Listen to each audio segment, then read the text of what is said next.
What's good, everyone? Welcome to the Ableton Music Producer Podcast. This is Dan Giffen. I'm stoked to have my friend Danielle Thwaites join us. She's a hella talented producer under the name Daiza from LA. She's an Ableton Certified Trainer. She's become a friend of mine recently. We actually became Ableton Certified Trainers together a few months ago in LA. It was a magical time, and I'm super stoked and thankful to have her on the podcast.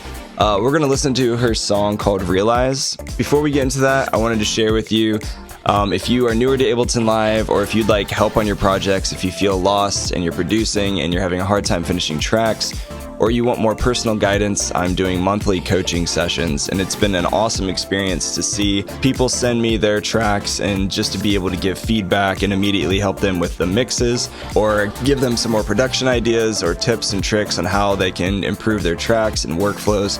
It's been awesome meeting so many of you doing that. So I'd encourage you, if you are interested in taking your music to the next level, or you just need help, it will never be cheaper than it is now. Go to liveproducersonline.com. I'd be more than happy to start helping you work on your projects.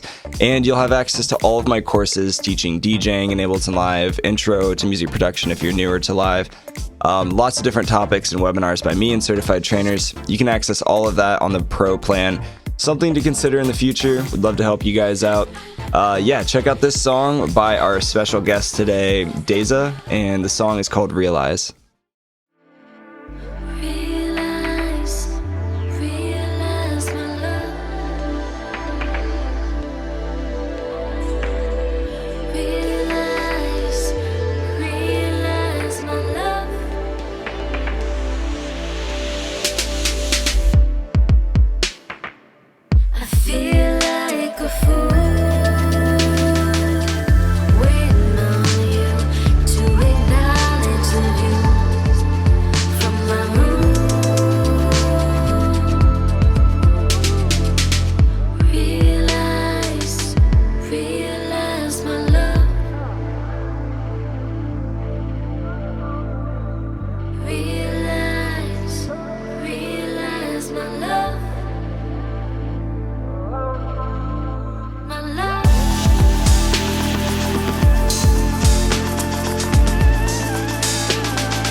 You still have your Christmas tree up? We're trying to keep him alive for a long time.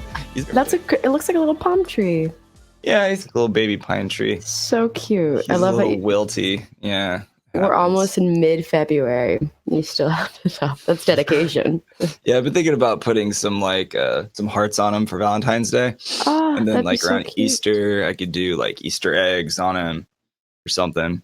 Just keep it going. Oh. I love it. The Christmas tree all year round. It's a holiday tree. Yeah. Holiday tree. It's cute. Thanks for joining the podcast. It's good seeing you again. Last time I saw you was when we were both getting Ableton certified, which was a long and rigorous 2 days of just expleting all of the brain cells that we have. It wasn't even that long ago, but it was the most intense part of my life. It was a good long 2 days. Yeah. Yeah. Congratulations. Congratulations You're certified. To you. That's how we met. I love your music, and you're teaching and doing a lot of cool stuff with Ableton Live in Los Angeles, which is where you are now. And you are part of Beats By Girlz, which is super dope. And we had Aaron Barra on the podcast many episodes ago. So I want to pick your brain about that too today. Yeah, for everybody listening who doesn't know anything about you, how did you get started making music, and how did that kind of lead you to where you're at now? Well, I had always been playing guitar and making music. Was making GarageBand demos when I was in high school. But the first class I ever took in college was a music technology course. And that class completely blew my mind.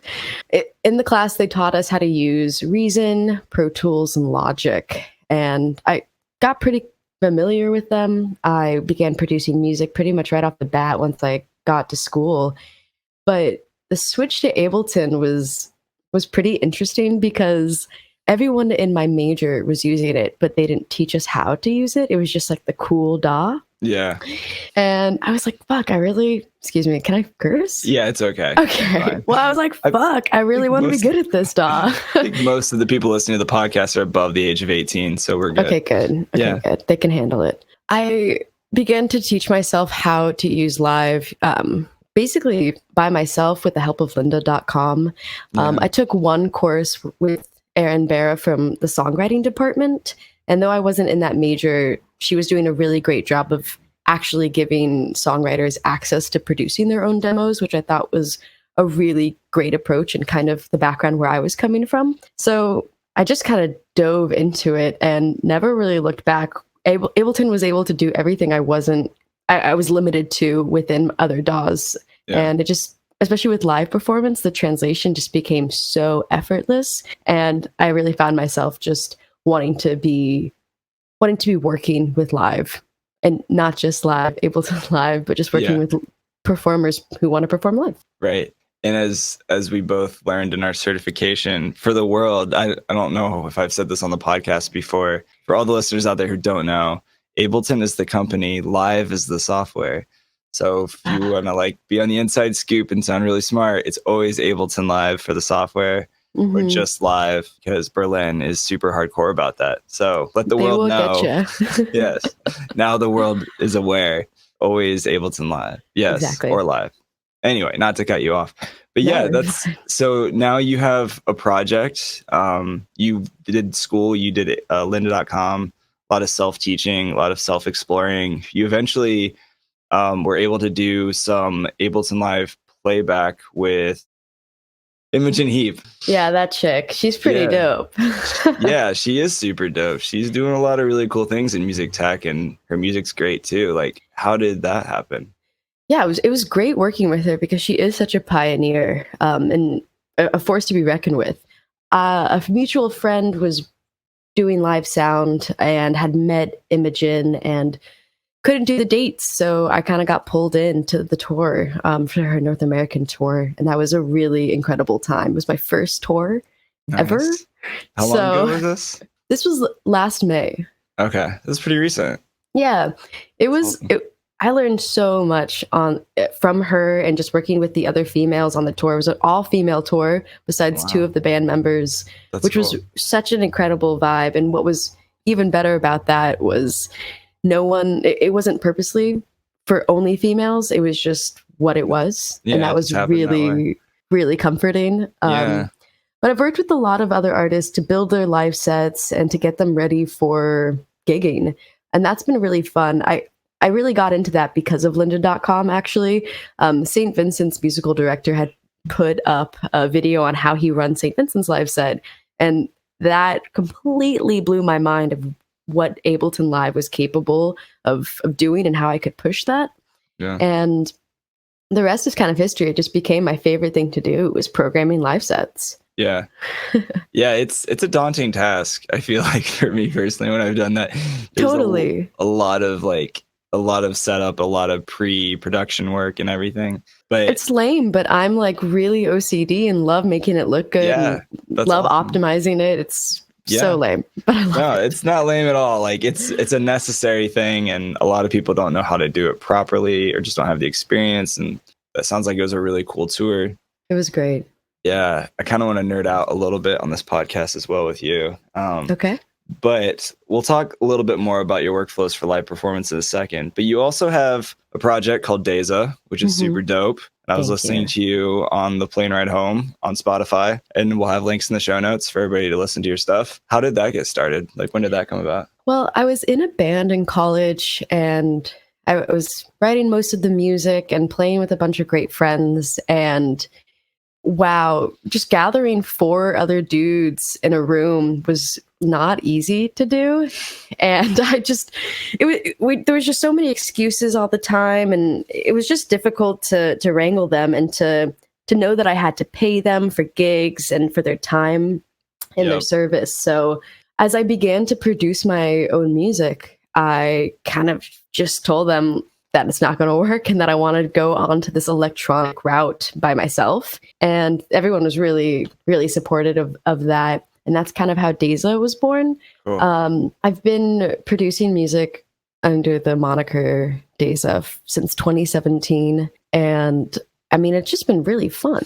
I produce most of the tracks myself. I mean, all of them myself. And I have a couple of people come in to help me as a co-write, and it's just been it's been such a great way to express myself because I'm in control of every aspects of the sound. It was really nice from coming from a band background where I was able to really jam with people, but I can still do that to a degree. I'll have a full song and I'll program the drums, but maybe I send it out to a friend of mine who plays drums and have them add some real cymbals, add some real kicks, maybe just layer what I've already done, or be like, I don't like any of these sounds. Can you just like play the gist of this, but on your kit? Yeah. And I'm able to collaborate in a way that I really wasn't able to when I was kind of stuck in a huge room with a bunch of people and we had to come up with something on the spot. It's a little bit more meditative now.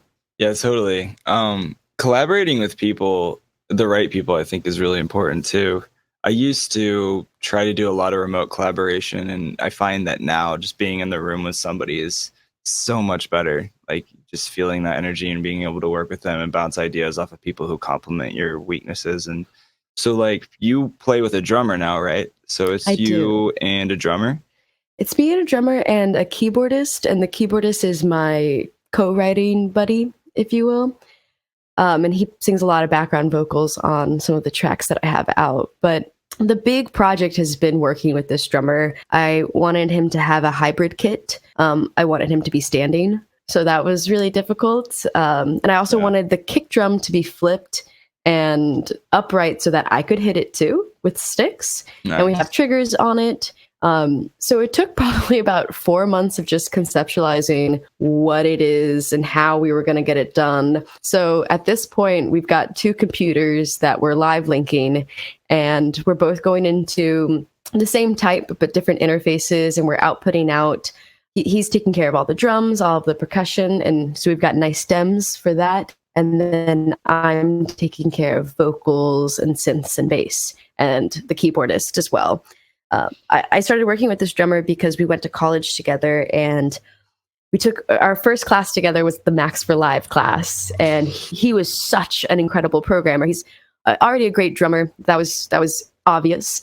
But what he did for his final project was create a drum kit, and that every time he hit one of the drums, it changed the lights that he had set up. And I was like, whoa, like that's cool. That's creative. Let's do that. I want you to come into my band and do that shit for me. Let me steal you. Yeah, exactly. And so he's just a huge inspiration. I've worked with other drummers in the past, and I had to set up their SPD. They'd be like, MIDI in or out? And I'd just be like, dude, think about you're making my life really hard right now. I already have so much gear to set up, so it's really nice to be working with someone who really knows what they're doing, and there's not much talk about it.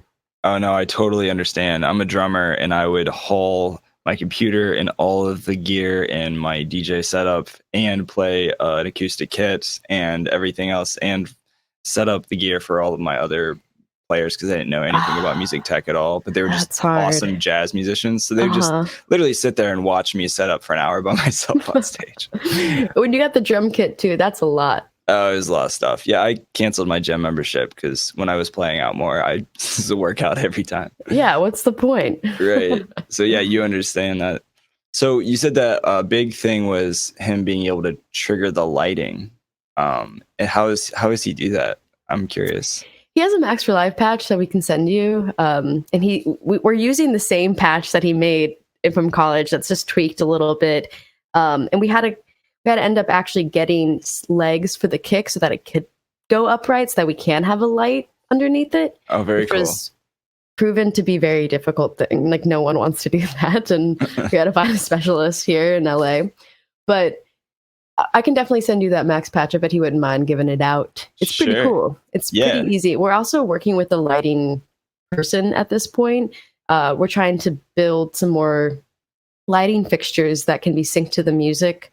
We just keep having more ideas. It's really a problem. We haven't played one show together, which is the funniest part. We've just been rehearsing these ideas for maybe 8 months. And I've played solo shows in that time, but most of those shows just haven't allowed for a drummer to be there. Mm-hmm. So we're not even quite sure how it would translate, especially in terms of packing things up and moving them to another location. That's our biggest fear at this point. But it's a work in progress, and we've had a really good time taking our time with it and really making it special for both of us.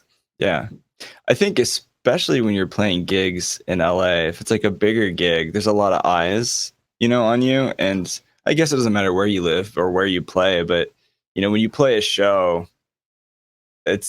people that come to that show and see you are going to make a decision whether they ever want to come back or talk about you again, And the LA crowd is pretty hard to please, especially seeing it firsthand on tour, going to all of these various cities throughout the country. LA was really, really difficult to please. It was just so hard to get people involved in the show and even just clapping. And I'd be like, it's Imogen Heap. Like, come on. Yeah, right. You guys should be on the edge of your seats screaming. Totally. And they would just be like, nice. Like, what?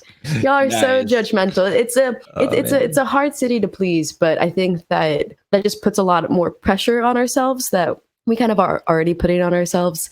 And it strives for this layer of perfection, which will never exist, but we're just working towards something that we're like really, really proud to present to everyone. And I think because we've been working on it for so long, we're just going to continue to work on it until it's great. No, and that's awesome. I've seen a lot of people when it comes to setting up their live performance, it's easy to give up because it's so much work to do it really well on a technical level that we're doing it. And there's so many different options. I still feel like after 2 years of playing with my band, Philia, we're still figuring out like how we want to get the perfect live performance, Oh, of course. I feel like that's just part of being like an artist of excellence. Because the one thing about LA, people are hard to please, but I feel like the standard of excellence is so much greater than anywhere in the country. And so it forces you to like want to step up your game and become better and better and become the best that you can possibly be, which I think is awesome. Definitely. And it's a process. I mean, the first time I played a show under Daiza, I was just triggering scenes. I was just triggering the parts, every section. And the next time I was like, cool, now I'm going to play the bass during this part. Yeah. And then I just kept evolving the show, taking more things out of the backing tracks and giving myself a lot more control. And then once I introduced a drummer, that took us so many roles that I was playing off. And now I'm able to incorporate even more parts. So like the backing tracks are just a couple of vocal harmonies and a couple of things here and there that just like don't make sense for a live situation. So it's a process. I didn't just wake up and start programming live sets. Right. It that would took have been nice. years. Right. No, totally. I mean, it is a lot of work and to pull off a really good live show. And it's cool that you had that experience working with Imogen Heap, not just for yourself, but other artists as well. And I know you perform with the Push 2, which is, in my mind, like the greatest MIDI controller in the world. And I think you might agree. It's a good one. Like, and you teach workshops. You've been teaching some more with the Ableton user group, and you have done some work with Beat Academy. Is that right? Yeah, Beat Lab Academy. Beat Lab, It's an Ableton Certified Training Center that Yuta Benatar owns and works out of. He built the curriculum, and I've been teaching there for a little over a year, teaching Ableton Live, music theory, super producing, mixing, mastering, sound design, all that good stuff. So that's been really great to get just more comfortable with everything that I've been doing and just feel a lot more confident in talking about it. Yeah. And yeah. That's cool. How did that happen? How did that come about? It was kind of funny. I work with this other organization called Beats By Girlz that Erin Barra founded, and we teach girls how to make beats for free. And it's a really great organization. And in order to fundraise for Beats By Girlz, we often hold Beats by Ladies courses, which are 18 plus courses that have workshops on, Ableton Live 101 or take your productions to the stage. And Yuta really graciously let us use his classroom for one of our Beats by Ladies workshops. And after he saw me teach, he asked me to come in and teach another private lesson with him. And then he offered me the job. That's awesome. Yeah. Yeah, he's a brilliant mind, and he's pretty hardcore on the social media game too. He's always posting videos all the time. He's nailing it. They're doing a video every single day on Beat Lab Academy's Instagram and YouTube. Definitely check it out. Yeah. They're usually just 1-minute tips. Sometimes they go into great detail. Every time I talk to Yuta, I learn something every single time. He's absolutely brilliant. He's brilliant. He's been doing it for a long time. Yes, he was one of the speakers on the main stage at Loop last year in LA. Yes, he was. And I was just sitting there. He was like a wizard when it came to clip editing. Like, we literally watched him compose like the most ridiculous thing in like less than 10 minutes. And he won't touch the mouse. He'll do everything. Yeah. Key commands. He's just nailing it. It was crazy. I think he had like 4 hands. Like, he was just busting out like crazy computer shortcuts. It was awesome. Yeah, he's so great. Yeah, everybody listening, go follow Beat Lab Academy. I think that's the handle, isn't it? Beat Lab Academy? Yes. Yeah, on Instagram, Facebook. And then Yuta's handle is actually Sidebrain, which is kind of funny. Oh, yeah, I did know that. He doesn't even follow me back. Like, he's too cool. We're really good friends. I've worked with him for over a year. And every time I see him, I'm like, can you please follow me? Yeah. Right. I'm embarrassed. Yeah. If I ever get him on the podcast, I'll be sure to tell him that. Like, by the way, you need to follow Daiza. We had a conversation about it. He would be honored. He would totally love to do this with you.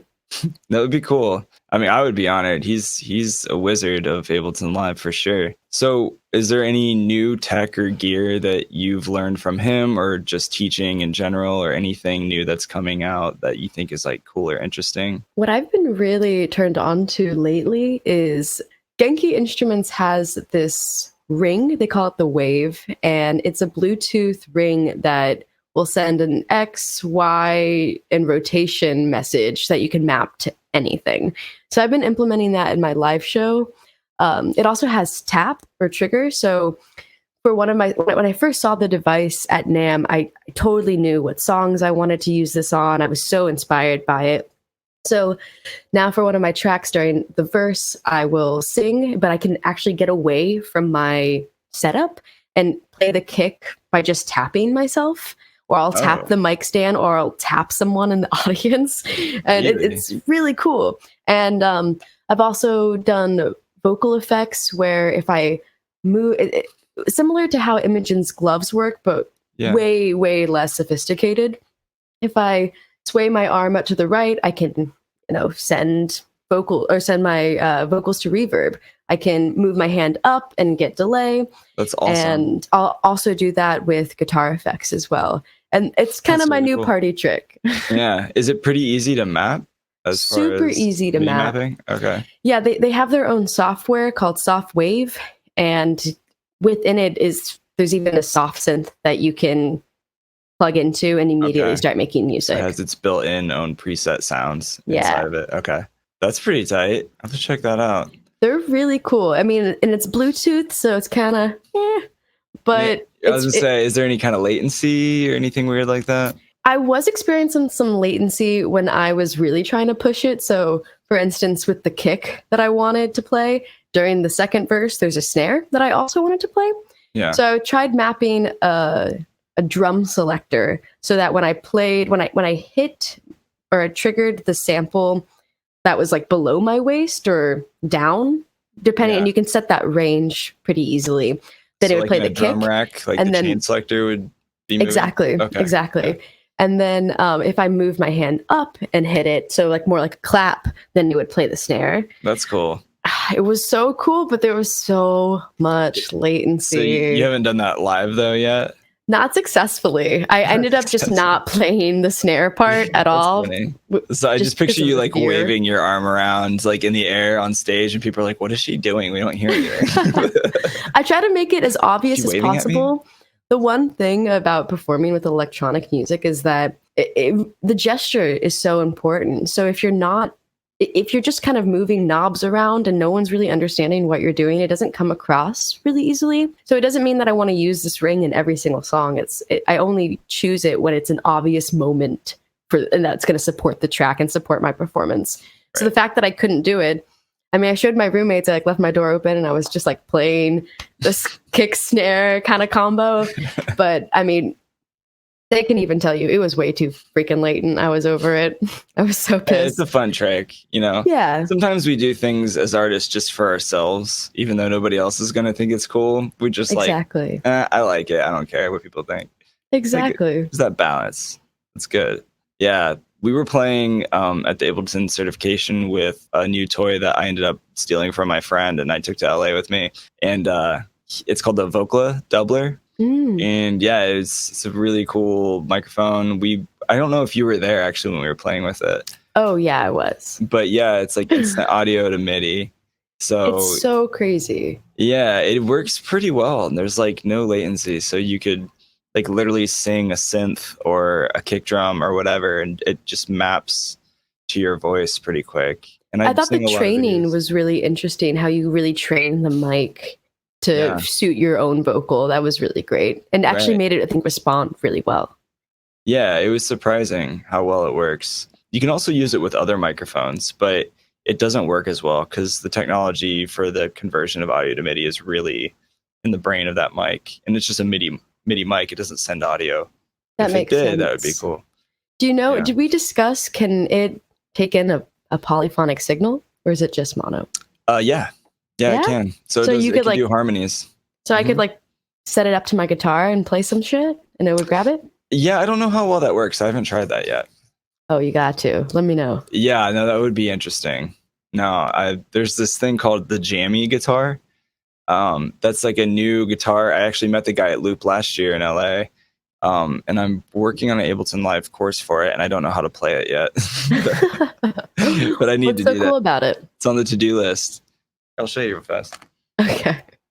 I know nobody can see it right now, but it's basically, this thing's crazy. So they sent it to me in the mail. I need to play with it, but you don't tune it. So you don't tune it like a proper guitar. You just have like a volume knob here and you plug in MIDI. It also can do audio out as well. But it has a bunch of built-in effects inside of an app on your phone that you can sync it to Bluetooth.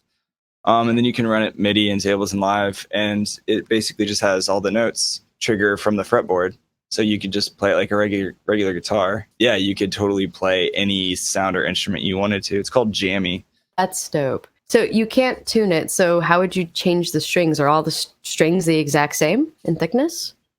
No, it's actually about as thick as a regular guitar. Okay. Yeah. So it's just got your standard 6 strings, like larger and so like a smaller string. But you can't tune it.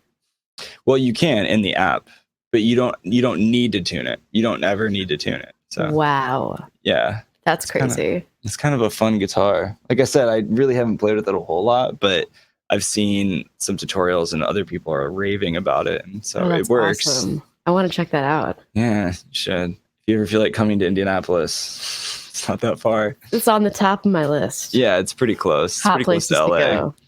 It's only what, like a 40-hour drive. Yeah, I got it. You could do that in a day. Yeah. So what's next with Daiza? I know that you told me, I think a couple weeks ago, you were booking some bigger shows and you're going to play that with your drummer, right? Totally.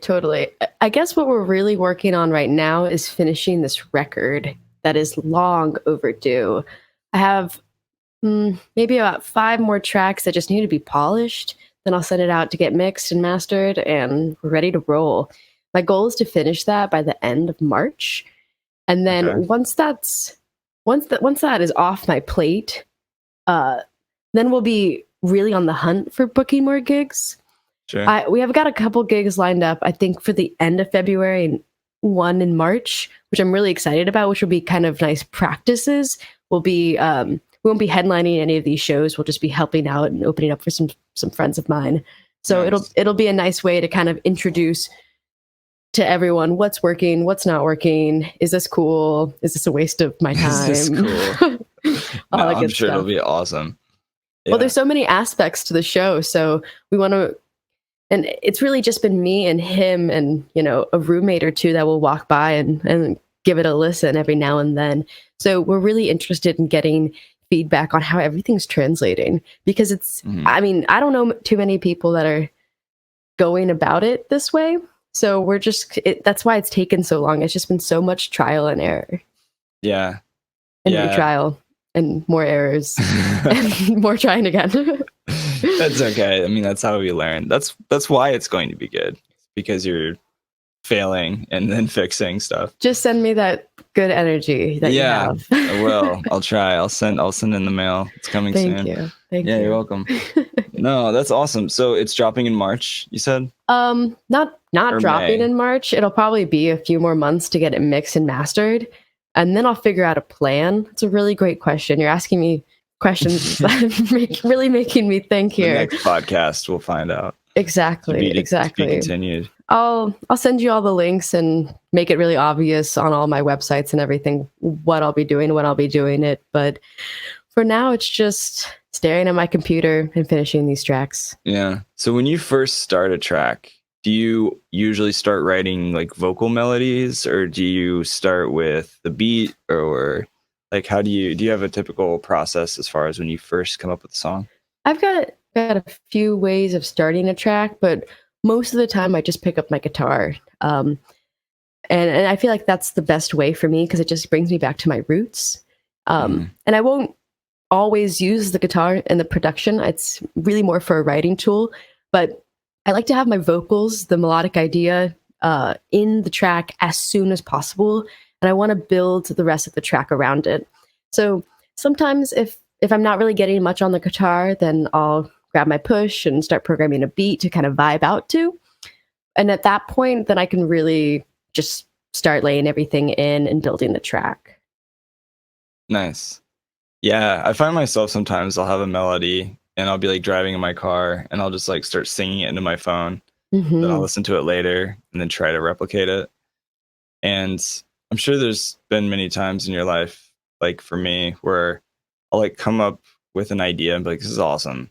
And the next day I listened to it, I was like, that was total trash. Like, I don't know what I was thinking so many times.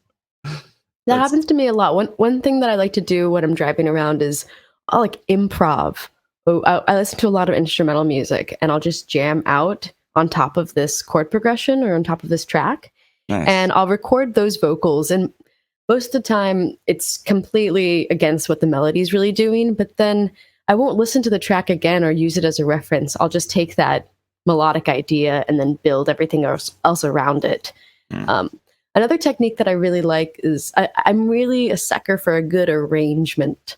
Really love a well-arranged song that isn't so typical. Yeah. So if I find a song that has a pretty unique structure, then I'll bring it into live and I'll add locators to kind of mark what's happening. Not just, chorus, verse, pre-chorus, but I'll maybe add some extra details like bass, no bass, cymbals, no cymbals, whatever the case is. And then I'll completely delete the track. And I'll use those locators as a guide for how the song is going to go. Okay. And it's a really nice way to finish a song because you have a trajectory. Yeah. And because I delete the reference, it's going to be completely different. That's a really cool way, I feel like, even for people who are starting to learn to produce in Ableton Live, because it kind of gives you that format and structure to build around. That was definitely. That's kind of similar to an exercise from my Ableton Live teacher when I was at DubSpot 8 years ago. He was like talking about a similar thing. Just drop in a track that you love and then create locators and chop it up into like verse, chorus, bridge or whatever, and start dissecting the song that way. And then listening to the different elements like of the drums and the rhythm and everything in those different parts and what is being extracted and like added. Totally. And I think to add on to that, doing sound alikes. If you take a song that you really, really like and figure out what they did and how you can create your sounds to be like that. Like, how do I make my bell sound like Diplo's bell? Like, Diplo has the best bell in this track. Diplo has the best bells. It's just so nice. And so by doing that, you're learning a lot about sound design. You're learning a lot about production. You're learning a lot about arrangement. And you can use those tracks that you do that you really love, these sound alikes, as covers in a live performance, especially when you're just getting started. It's really nice to have a cover or two to kind of pull interest for the crowd. And if it's a song that you really like, it's all the better. Yeah, that's true. Yeah, totally. So who'd you say are some of your influences, like artists that you really like that influence Daiza? Well, Bjork has to be at the top of the list. Okay. I'm also really inspired by FKA Twigs and more recently Sudan Archives, who's no way. incredible violinist and electronic producer. Yeah, that's super dope. I got a call to do playback for her. Greatest. Way. Yeah, so that was going to happen. Why did it not? It didn't happen. Apparently, there was some budgeting issues going on, so it didn't work out. I'm not going to go into all the details, but it wasn't working out. So I was a little disappointed because that would have been really fun. That would have been really cool. I would have totally fangirled over you. Well, not anymore. Nope, maybe next time. Maybe next tour. Yeah, no, she's absolutely incredible. Mm-hmm. She's such a great performer. Have you seen her live? I haven't seen her live, no. Holy smokes. Really? She's all over the place and everything's wireless. So she's just like dancing and playing the violin and like doing back arches and like falling on the ground and still playing. That's crazy. Did she bring out her snakes? I know she has a thing for snakes. She does have a thing for snakes. Not at the live show I saw. Okay. But that would have been very cool. Yeah. It was so hot. I feel like her and I would have got along well. I used to have a python named what? His name was Monty. And we got along really well. Monty Python. So we would have bonded over that because she has a pet python too. Wow. Yeah, you two could have been over there. I'm good friends. I'm like Indiana Jones when it comes to snakes. Really? I'm terrible. You like kill them? How do they move with no legs? I don't get it. I don't want to know. It's witchcraft. It's science. I couldn't really tell you. You could probably Google it. I just don't like it. The nice things about pythons is they don't bite. They're constrictors. So you only have to worry about them choking you to death. Yeah. And if they're not really big, then you're fine. You just pull them off. Mine started getting pretty big to the point of where there was one time he gave me a really big hug and I was really concerned. I almost didn't get him off. Oh, that was the moment where my mom's like, "You're getting rid of him right now." It was high school. Good times. Wow. I'm sweating now. But this isn't the Python podcast. This is Ableton podcast. But yeah, so what plugins, let's nerd out a little bit. Like what plugins are your favorite plugins outside of live? I'm always using Omnisphere. Yeah. On everything. It's ridiculously expensive. It was my only Christmas gift one year. Everyone pitched in. That's all I got. For good reasons. Yeah. I'm really into that. I'm also into using a lot of hardware. I have a Minotaur, which I've kind of been gravitating towards for a lot of my bass sounds nowadays. That's awesome.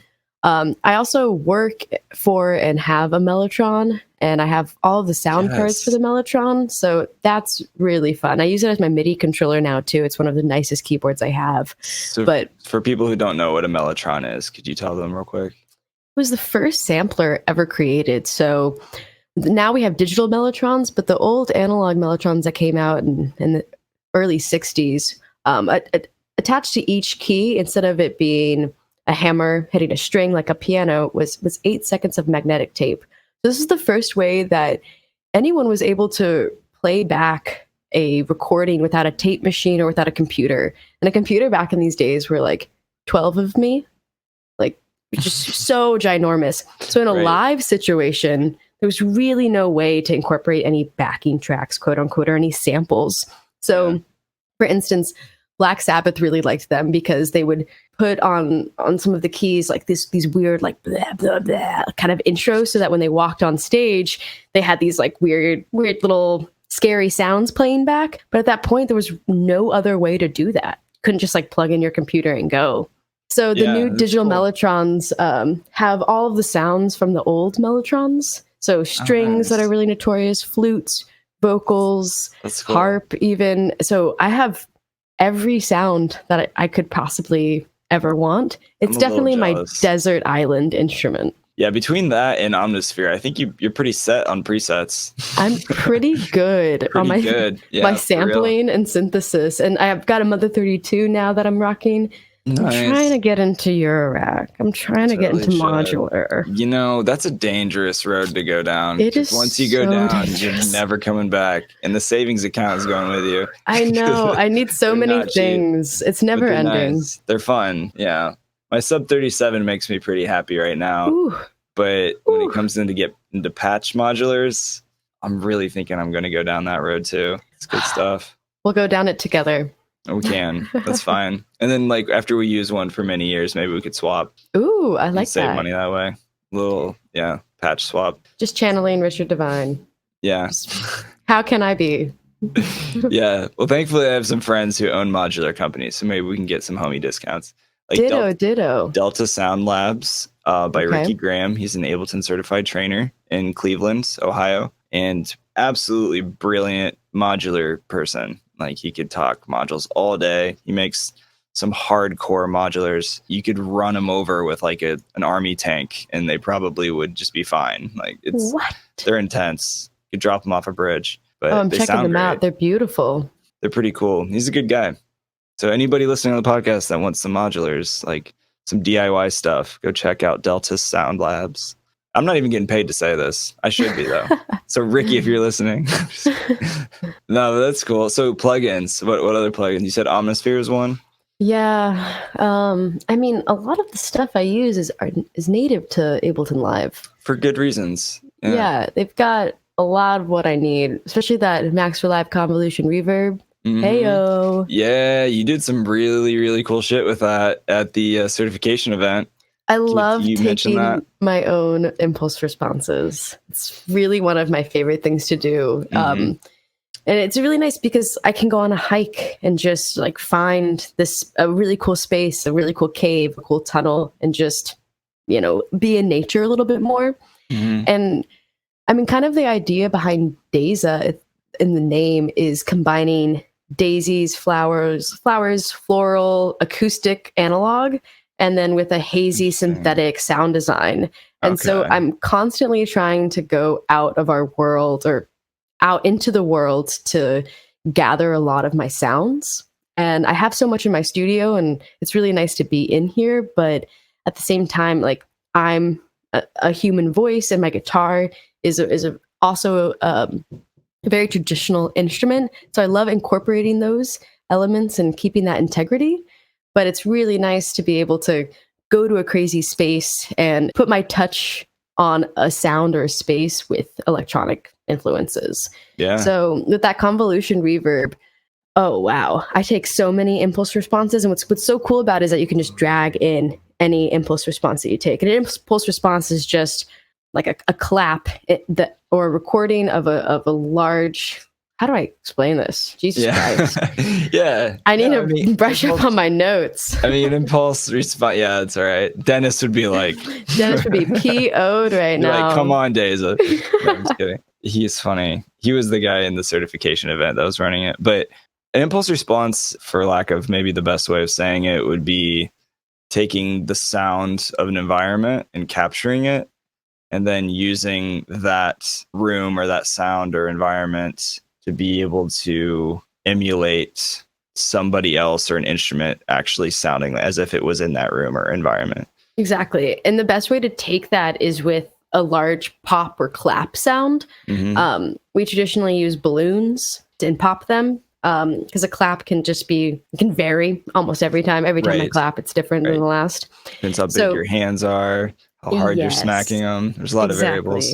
And it also depends on how big the balloon is blown up and how fast you hit it and if your hand gets in the way. So there's so many variables, but all you're trying to record and capture is how the space reacts to that sound. And then using the convolution reverb and device, you can put yourself in any of those spaces. So while I was on tour, actually, I recorded impulse response in every single theater that we played at. Really? Yeah. That's awesome. We were the first ones in as the techs, and I would just kind of be like, all right, 1 minute of silence, please. And just go ahead and take a couple impulse responses. A couple balloon pops. Yeah. Mm-hmm. That's fantastic. I love that. The convolution reverb Max for Live device, that's with Max for Live Essentials, right?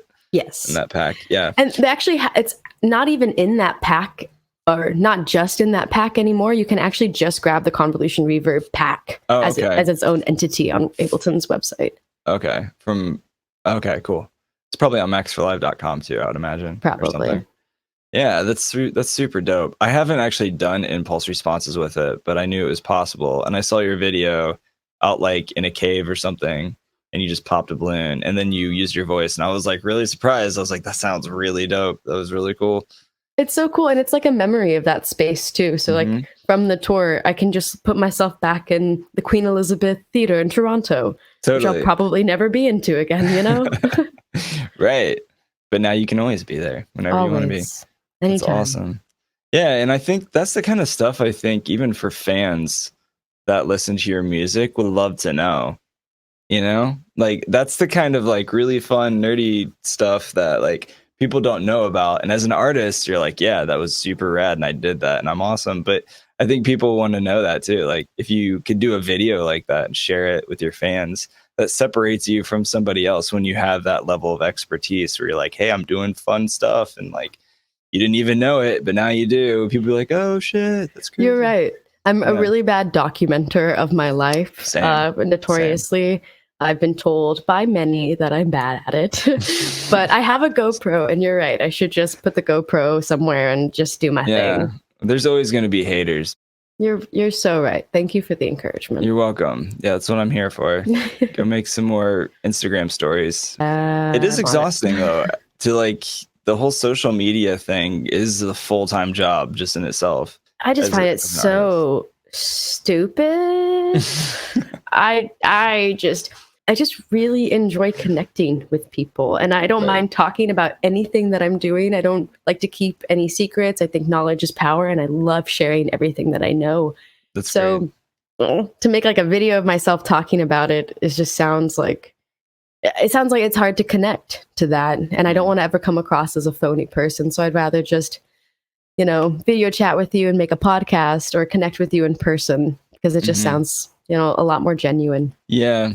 Yeah, but at the same time, I'm sure people like Lizzo or whoever can't necessarily have a meaningful interaction in person with every fan. It's very true. And social media allows for that outlet to take place. I just personally need to get better at figuring out how to document myself without looking like a fool the entire time. Yeah. I was always thinking it'd be cool if like I had a twin or a doppelganger, that I found that was really convincing. I could just hire them to do all my social media. Nobody would ever know. I need a mini me for sure, like a pocket-sized me that can just do all the work that I don't want to do, like take those videos, edit them, put a nice filter, do all that good shit. All that good filtering. Yep, this is true.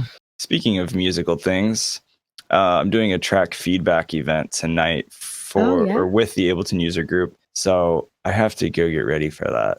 That's going to be really fun. Let me know how it goes. Yeah. Well, if you want to fly to Indy in the next 3 hours, you're welcome to share a track. Okay, fine. You can play your music. Fine. Yeah. No, but I'm like super thankful to have you on the podcast. I love your music. I encourage everybody else listening to go check it out and listen to it. Danielle, and your last name is Thwaites. Okay, Thwaites at the gym. I'm always afraid I'm going to like Thwaites at the gym. I love that. Yeah. So thanks so much for having me. I really appreciate it. The feeling's absolutely mutual. I love your music, and it's an honor to be your friend. Oh man, you're too kind. You're being too nice. I appreciate that. Well, speaking of musical things, if you ever want to work on a song together, let me know. Consider it done. I mean, I have that session that you sent me. Is it mastered and done? Did you finish it? I haven't even laid down the vocals yet. Actually, I'm distributing it next week, Dan. I'll put your name on it. Well, I've already got my mic set up for this podcast, so maybe I'll just open up the session in a little bit and throw something in there. I think that's a wonderful idea. It's not bad, huh? Fully support that decision. Look out for the Philia Daiza collab coming out soon. It's going to be super good. I also have a hard drive full of like 25% finished songs. So ditto. We should exchange. That, there's more. Do a little hard drive swap. Anyway, it's good seeing you. Great seeing you too. Thanks so much for having me on the show. Absolutely. It's truly an honor. Thank you. See you later. Bye. Bye. This podcast is sponsored by liveproducersonline.com, a community of Ableton Live users connecting you to the pros to learn today's music production.